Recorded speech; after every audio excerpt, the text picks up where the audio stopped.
بندے کی زبان آوارہ ہو جاتی ہے، فضول بولتی رہتی ہے، ایسی ہی بعض بندوں کی نگاہیں آوارہ ہو جاتی ہیں۔ جہاں ضرورت ہوتی ہے وہاں تو بندے نے دیکھنا ہوتا ہے، جہاں ضرورت نہیں ہوتی وہاں پہ بھی دیکھنا ضروری سمجھتے ہیں۔ چنانچہ ہم دیکھتے ہیں کہ بندہ سیدھا جا رہا ہوتا ہے، جاتے جاتے دائیں طرف دیکھ رہا ہوتا ہے، بائیں طرف دیکھ رہا ہوتا ہے، یہ نگاہیں آوارہ ہو جاتی ہیں۔ اسے کہتے ہیں صوفیاء کی اصطلاح میں فضول النظر۔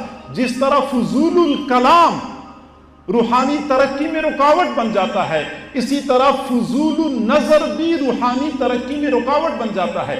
اور یہی وجہ ہے کہ اللہ رب العزت نے قرآن پاک میں یہ نہیں فرمایا کہ غیر محرموں کی طرف نہ دیکھو، نہیں، بلکہ یہ فرمایا مطلقاً نگاہوں کو جھکائے رکھیں، نگاہیں جھکائے رکھیں۔ کیا مانا کہ غیر محرم کی طرف تو نہیں دیکھنا، غیر ضروری امور کی طرف بھی دیکھنا ناپسندیدہ ہے۔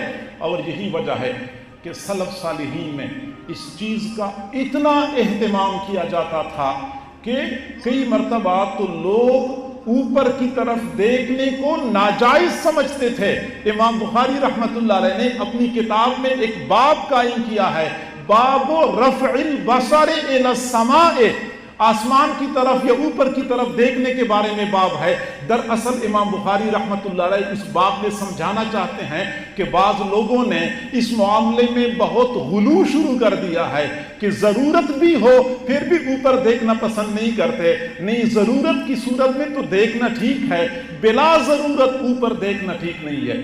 حضرت داؤد پائی رحمہ اللہ کی خدمت میں ایک بندہ حاضر ہوا اور کہنے لگا کہ لو امرت بسقف البیت من نسج العنکبوت فنزف، حضرت یہ آپ کے کمرے کی چھت پر بہت سارے جالے بنے ہوئے ہیں مکڑیوں کے، اور اگر آپ کسی مرید کو، کسی شاگرد کو حکم دے دیتے تو وہ جالے صاف کر دیتا، تو حضرت نے ناراض ہو کے فرمایا کہ اما علمت انہ کان یکرہ فضول النظر، آپ کو معلوم نہیں ہے کہ یہ خامخواہ فضول دیکھنا ناپسندیدہ ہے، فضول دیکھنا ناپسندیدہ ہے۔ تو گویا کہ آپ کو ضرورت کیا تھی کہ آپ چھت کی طرف دیکھ رہے تھے، ٹھیک ہے چھت پہ جالے ہیں، صفائی کرنی چاہیے، لیکن آپ کو کیا ضرورت تھی کہ چھت کی طرف دیکھ رہے تھے؟ پھر فرمایا نبئت ان مجاہدا کان لہ علیۃ فی دارہ 30 سنۃ فلم یشعر بہا، مجھے تو یہ اطلاع دی گئی ہے کہ امام مجاہد رحمت اللہ علیہ کے اپنے گھر میں ان کا ایک بالا خانہ تھا، 30 سال وہ اسی گھر میں رہے اور انہوں نے ایک مرتبہ بھی بالا خانہ کی طرف نگاہ اٹھا کے نہیں دیکھی۔ غض البصر، نگاہیں نیچے جھکانا۔ اور یہی وجہ ہے کہ شمائل ترمذی میں حضور صلی اللہ علیہ وسلم کی عادت مبارکہ یہی بیان کی گئی ہے، کان النبی صلی اللہ علیہ وسلم خافض الطرف، حضور صلی اللہ علیہ وسلم نیچے نگاہیں جھکا کے رکھنے والے تھے، یہاں تک کہ اپنے ساتھی، اپنے صحابہ کی مجلس میں بھی بیٹھے ہوتے تھے تو پھر بھی کوشش یہی ہوتی تھی کہ ضرورت سے ہٹ کے پھر نگاہ آپ نیچے جھکایا کرتے تھے۔ یہ نگاہ نیچے جھکانا، ہر حال میں نیچے جھکانا، یہ انتہائی ضروری ہے۔ اور ایک اور امر کی وضاحت بھی ضروری ہے کہ عام طور پہ لوگ یہ سمجھتے ہیں کہ اگر کسی غیر محرم پر پہلی نظر پڑ جائے تو یہ پہلی نظر معاف ہے، یا علی لا تتبع النظر النظرۃ، ایک نظر کے بعد پھر اگلی نظر نہ ڈالو، فإن لک الأولی، یہ پہلی مرتبہ جو بے دھیانی میں نظر پڑ گیا اس کی یہ معاف ہے آپ کے لیے۔ تو مشائخ صوفیاء فرماتے ہیں کہ بالکل ایسی بات ہے، چونکہ پہلی نظر بغیر قصد اور بغیر ارادے کے ڈالی گئی ہے، اس لیے شریعت میں اس کا مواخذہ نہیں ہے، لیکن اس کے منفی اثرات ضرور بندے کے دل پر پڑتے ہیں۔ میرے بھائیو، یہ جو ہم کیمرے استعمال کرتے ہیں، موبائل کے ذریعے تصویر کھینچتے ہیں، یہ موبائل اتنی تیزی سے تصویر نہیں کھینچ سکتا جتنی تیزی سے یہ آنکھیں تصویر کھینچتی ہیں۔ غیر ارادی طور پر بھی نظر پڑ جائے تو سیکنڈ نہیں، سیکنڈ کے 10ویں حصے کے اندر یہ تصویر کھینچ لیتی ہیں اور فوراً دل کی طرف فارورڈ کر دیتی ہیں، دل کے اندر وہ تصویر محفوظ ہو جاتی ہے، پھر بہت عرصے تک سالک کو پریشان کیے رکھتی ہے۔ لہٰذا پہلی نظر اگر شریعت کی دنیا میں معاف ہے تو طریقت کی دنیا میں کہا جاتا ہے کہ وہ پہلی نظر بھی بندے پر منفی اثرات ڈالتی ہے۔ اور کئی مرتبہ سالکین غیر محرم کی طرف تو نظر نہیں اٹھاتے، اپنی نگاہوں کو بچانے میں احتیاط کرتے ہیں، لیکن ان کی تصاویر سے بچنے میں احتیاط نہیں کرتے، یا یہ ان تصاویر سے بچنا انتہائی دشوار ہو چکا ہے۔ چنانچہ ہم دیکھتے ہیں، انتہائی افسوس سے کہنا پڑتا ہے کہ آج کی مہذب دنیا نے اپنے کاروبار کو چمکانے کے لیے اور اپنے کام پیسہ کمانے کے لیے انہوں نے بیٹیوں کی تصویروں کو استعمال کرنا شروع کر دیا۔ چنانچہ ہم دیکھتے ہیں کہ شیمپو کی تشہیر ہوتی ہے، اس میں بیٹی کی تصویر استعمال ہوتی ہے، اگر صابن کی تشہیر ہوتی ہے اس میں بیٹی کی تصویر استعمال ہوتی ہے، اگر کپڑے کی تشہیر ہوتی ہے اس میں بیٹی کی تصویر استعمال ہوتی ہے، موٹر سائیکل کی تشہیر ہے تو اس میں بھی خواتین کی تصویر ہے۔ آپ حیران ہو جائیں گے، ٹریکٹر کی تشہیر کے لیے بھی خواتین کی تصویر کو استعمال کیا جاتا ہے۔ بڑے بڑے بورڈوں کے اوپر ہم دیکھتے ہیں، چنانچہ یہ خواتین کی تصویریں، یہ لڑکیوں کی تصویریں، یہ آج کل کے زمانے میں سالکین کے لیے زہر قاتل بنی ہوئی ہیں۔ تو سالکین کو چاہیے کہ جہاں وہ براہ راست غیر محرم پر نظر نہیں ڈالتے، وہاں غیر محرم کی تصویروں سے بھی اپنے آپ کو بچائیں۔ بلکہ میں اگلی بات عرض کروں کہ غیر محرم کی طرف دیکھنا شاید اتنا نقصان دہ نہ ہو جتنا غیر محرم کی تصویر کی طرف دیکھنا نقصان دہ ہو۔ وجہ یہ ہے کہ غیر محرم کی طرف دیکھنا تو ایک لمحے کے لیے ہوا کرتا ہے، کسی خاتون نے سامنے سے گزرنا تھا، بندے کی نظر پڑ گئی، پھر ہم جیسے صوفی صافی لوگوں کی شرم کی وجہ سے زیادہ آنکھیں کھول کے دیکھ بھی نہیں سکتے، لیکن تصویر تو ایسی مصیبت ہے کہ جس وقت چاہے بندہ دیکھ لے اور جتنی دیر تک بندہ چاہے دیکھتا رہے، اور جس زاویے سے چاہے بندہ دیکھے، اس کو چھوٹا کر کے دیکھے، اس کو زوم کر کے دیکھے، اس کو بڑا کر کے دیکھے، اپنی مرضی سے۔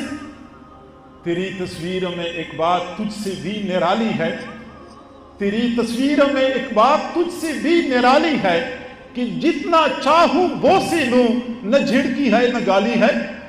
گویا کہ تصویر تو بندہ اپنی مرضی سے جیسے چاہے دیکھتا رہتا ہے، نتیجہ پھر یہی نکلتا ہے کہ سال ہر سال گزر جاتے ہیں، روحانی ترقی نہیں ہوتی، ایک ہی جگہ پہ سالکین رکے ہوتے ہیں۔ کیوں رکے ہوئے ہیں؟ اس لیے کہ بدنگاہی کی وجہ سے آگے روحانی ترقی ہوتی ہی نہیں ہے۔